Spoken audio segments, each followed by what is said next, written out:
Cari amici di Venezia Channel, questa sera vi porto a scoprire i Colli Euganei. Siamo sui Colli Euganei, vero? Certo. Siamo in compagnia di? Sonia. Ciao Sonia.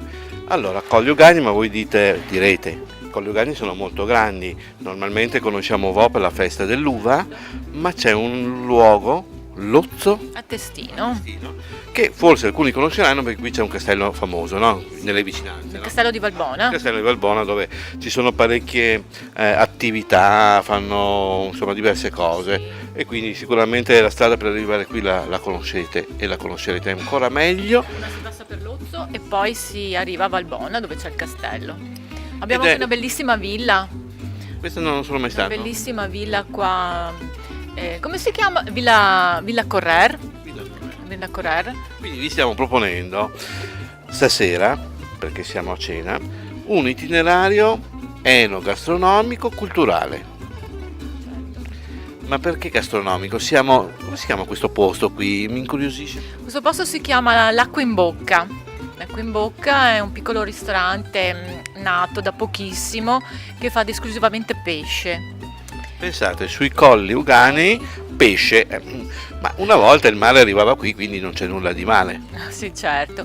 Pesce, perché pesce? Perché io ho sempre curato un po' per quanto riguarda la ristorazione e la parte del pesce, la cucina. E mi piaceva quest'idea. Ho trovato un localino che mi piace, piccolino, l'ho fatto un po' a mia immagine e somiglianza e ho detto perché no qua.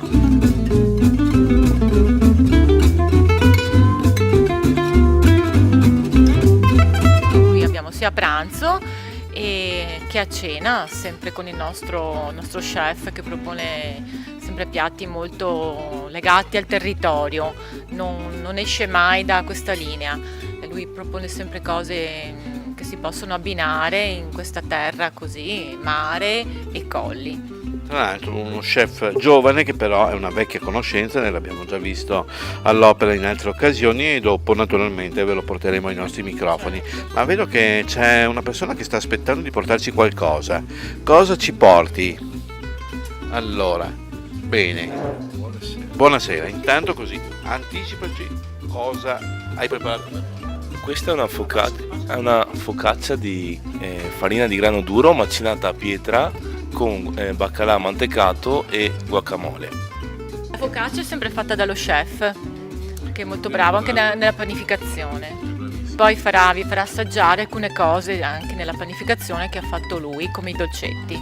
Bene, quindi noi adesso intanto facciamo un brindisi al tuo locale, Grazie. alla Grazie. serata, Grazie. a te e a tutto il bene che possa arrivarti. Grazie. Molto gentile, grazie.